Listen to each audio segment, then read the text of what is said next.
à tous et bienvenue sur Amel et ses robots. Aujourd'hui, je vous propose une délicieuse recette de pain farci à la viande hachée et aux légumes. Elle est super bonne, très simple à réaliser à l'aide de notre Monsieur Cuisine Connect.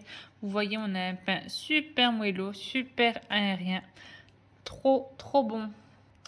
Je vous le présente sous différentes formes. Vous choisirez celle que vous voudrez. Vraiment une recette très facile à faire. Idéal pour être dégusté avec une bonne soupe. Vraiment là, en cette période de Ramadan qui arrive à grands pas, c'est l'idéal. Même pour vos invités, vous verrez, ils se régaleront. Voyez ce fromage, cette viande, ces légumes. On n'a plus qu'à se régaler. Place à la recette.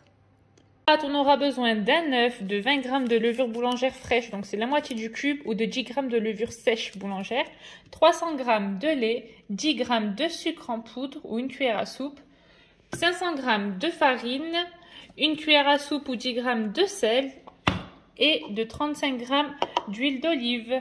Dans le robot, j'ai mis les 300 g de lait avec les 20 g de levure boulangère fraîche et les 10 g de sucre en poudre.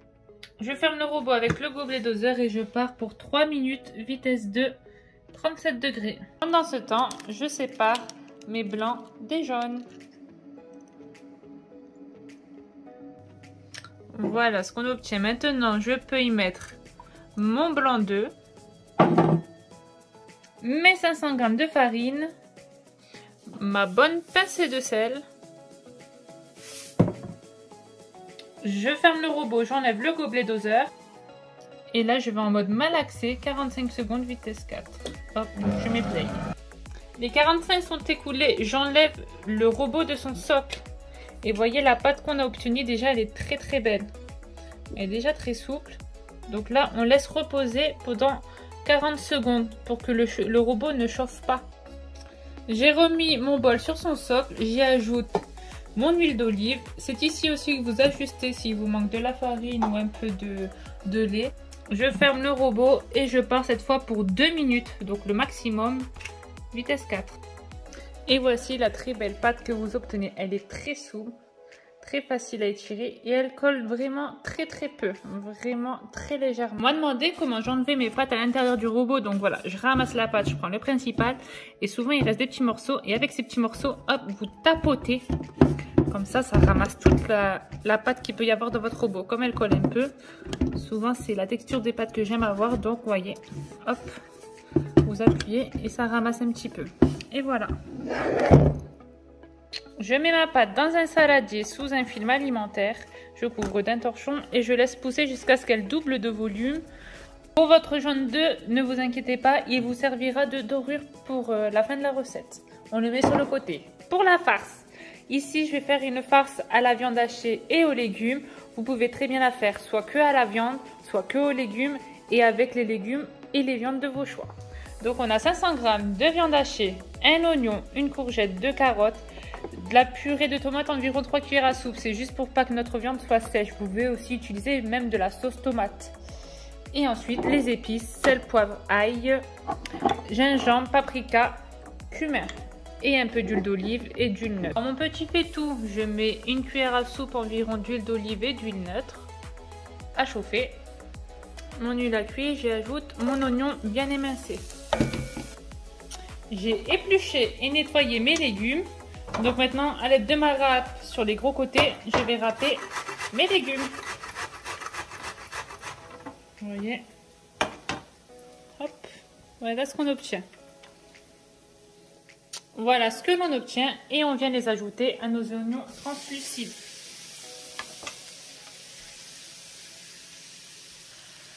Voilà, donc on vient mélanger le tout avec nos oignons. Pour l'instant, on n'a pas mis d'épices. On laisse comme ça. On étale bien dans notre faitout et on va couvrir pendant 5 minutes. Voilà, après 5 minutes, nos légumes ont ramolli. On va pouvoir ajouter notre viande hachée. Hop. Voilà. On étale bien et on va y mettre nos épices. Donc on y va avec le sel. Voilà. Moi c'est un sel qui ne sale pas fort. Donc c'est pour ça que j'ai fait beaucoup de tours. On continue avec le poivre. Donc c'est au 5B celui-là. De l'ail. Donc l'ail, j'adore l'ail. Donc moi je mets une bonne cuillère à café. Donc là c'est selon les goûts. Voilà. Le gingembre, une cuillère à café. Pas trop bombé. Le paprika, ça aussi j'adore. Donc une cuillère à café bombée. Vraiment c'est selon les goûts les épices. Hein. Et je finis par le cumin moulu. Donc ça, une cuillère pas trop bombée. Mais vous pouvez mettre les épices de vos choix, rajouter de l'origan, du thym, vraiment celle que vous aimez. Et là, on va mélanger le tout.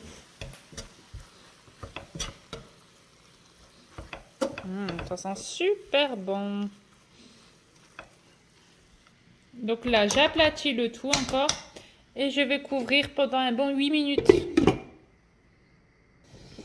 Donc voilà, après nos 8 petites minutes, notre viande hachée, on va la mélanger un peu. Vous voyez, il faut bien séparer pour pas qu'on ait des grosses boulettes. Et là, on va rajouter notre purée de tomates ou coulis de tomate ou la sauce tomate que vous avez. Vous voyez, on met environ 3 cuillères à soupe. Hop, et on mélange. C'est juste pour avoir un peu plus de goût à notre viande hachée et ne pour pas qu'elle soit sec. Voilà, que la préparation ne soit pas sèche, bien goûteuse. Vraiment, c'est top. Donc là, on peut laisser 3-4 minutes sans couvercle et notre préparation sera prête.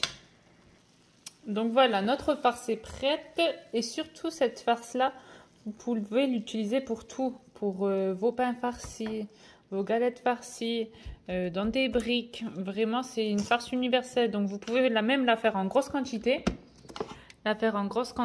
et la mettre au congélateur. Donc moi, pour faire refroidir la farce plus vite, je la mets dans un plateau bien étalé à plat, le plus grand possible. Vous l'étalez bien comme ça, la farce refroidira plus vite parce que là elle est très chaude et regardez notre belle pâte comme elle a bien gonflé. Donc on va s'occuper d'elle le temps que ça refroidit. Donc on reprend notre pâte et on va la dégazer. Donc la dégazer, c'est faire partir l'air. Donc ça, hop, vous allez juste appuyer dessus. Vous voyez, on a une très belle pâte.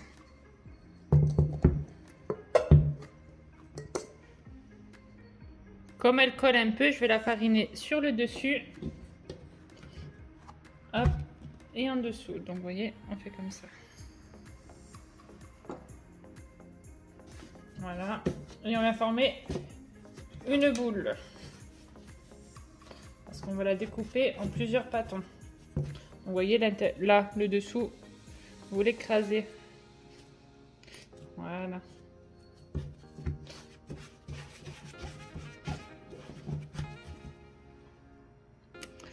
On va la couper et on va former des petites boules. Donc là, vous prenez votre balance et vous pesez des boules d'environ 50 à 55 grammes. Vous voyez, hop. On formera les boules après. Vous voyez, 51, c'est bon. Donc voilà, on obtient 17 bâtons. Et maintenant, je vais venir former une boule. Donc hop, je prends les coins. Je les ramène vers le centre. Hop, je tourne. Et voilà. Pour le montage, je prends un peu de farine. Je farine légèrement. Je prends mes boules. Je l'écrase. Je fais pareil de l'autre côté. En la farinant bien pour pas qu'elle colle. On n'en veut pas trop non plus. Donc, on fait un premier étalage. On retourne. On réétale. Et ensuite, voilà. On essaye de former un rectangle. On ne forme pas un rond. Si vous voulez un rond, vous pouvez le faire aussi. Mais ça sera une forme différente. Voilà. Donc on prend la partie la plus large dans la longueur. Ici, moi, je vais y ajouter de la sauce tomate déjà cuisinée. En fait, c'est de la sauce tomate en tube. Vous pouvez l'avoir aussi en conserve. Et vous pouvez très bien y mettre d'autres sauces. Vous pouvez y mettre de la mayonnaise, de la ketchup. Vraiment, la sauce que vous souhaitez, que vous aimez. Ou vous pouvez même ne rien mettre. Là, c'est vraiment pour qu'il y ait un peu plus de goût. Mais voilà, même nature, vous goûtez votre farce. Vraiment, elle sera très très bonne comme ça aussi. Donc là, j'ai mis ma farce. Surtout, je ne vais pas sur les côtés. Je laisse 1 cm d'écart. Pour pas que... Parce que s'il y aura de la farce, du liquide, et bien la pâte ne va pas coller. Ensuite, j'ajoute du fromage. Donc moi, j'ai mis de la mozzarella. Vous prenez le fromage de votre choix. Ensuite, je viens prendre la pâte. Je vais l'étirer un peu et je la passe au-dessus. Et j'appuie bien. Voyez, on soude bien avec les doigts. Ici, je tire un peu la pâte et hop, je fais la soudure pareil. Donc on appuie bien.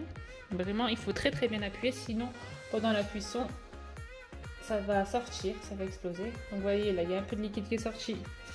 Je prends un mouchoir, je tapote pour bien essuyer. Vraiment, on ne veut pas de liquide. Donc vous voyez, hop. Ensuite, je prends les rebords. Je le remets sur le dessus en appuyant. Pareil pour là-haut, comme ça on a un joli rectangle bien formé. J'étire un peu la pâte ici. Hop. Et à l'aide d'un couteau, moi je fais avec la raclette ici. Je fais des petits traits. Je ne les fais pas trop près du bord, puisque sinon ça va faire un trou dans notre pâte. Et vous avez juste à tirer cette petite languette, on va dire, et hop, vous appuyez dessus pour la fixer. Mais après, elle sera encore fixée avec notre jaune d'œuf. Donc, vous voyez, hop, c'est ce qui va faire le décor de nos petits pains. Alors, vous avez juste à tirer et appuyer un petit peu. Là. Et voilà. On a de jolis petits feuilletés. Voilà, vous pouvez tirer un peu plus si vous voulez. Elle est extensible, la pâte est très belle. Là, on a nos rectangles. Ensuite, je viens la poser sur une plaque de papier sulfurique. Voilà ce que l'on obtient. Ici, je reprends mon jaune d'œuf. J'y ajoute la même quantité à peu près de lait. Hop, c'est pour avoir une belle dorure. Donc, vous mélangez le tout. Donc là. Et ensuite, on vient badigeonner nos petits pains par-ci. Ensuite, moi, je les parsème de graines de pavot. Vous pouvez très bien remplacer le pavot par le sésame ou l'anis. Ou vraiment les graines que vous avez. Ou même de les laisser nature, ça sera aussi joli. Et voilà. Donc là, on va laisser 10 minutes de repos. Le temps de préchauffer notre four à 180 degrés. Voilà, vous les laissez juste 10 minutes comme ça. Et une fois votre four qui sonne, vous les mettrez 20 minutes. Selon les fois. Voilà, il me reste encore 5 boules. Donc, je vais vous montrer en forme de boule ce que ça donne. Donc là, j'ai pris un moule à manquer en forme de cercle. Je l'huile. Donc, avec du beurre ou de la farine. Ou moi, j'ai un mélange. C'est spray de démoulage. Voilà. Vous en mettez bien généreusement. Hop. Donc, je fais pareil. Je farine le plan de travail. Hop, je mets ma boule, je l'écrase. Et cette fois, on va pas trop l'étaler. Donc, une fois en haut et une fois en bas. Parce que moi, j'aime pas quand il y a trop de pâte non plus. Donc, c'est pour ça que je l'étale. Si vous la voulez plus épaisse, si vous voulez un pain plus épais, vous le laissez comme au début. Pas trop étalé. Pour changer, je vais mettre de la sauce Biggie. Hop. J'y ajoute ma farce. Donc, vous voyez, je vous ai dit, hein, les sauces, c'est vraiment selon les goûts. Ici, le fromage.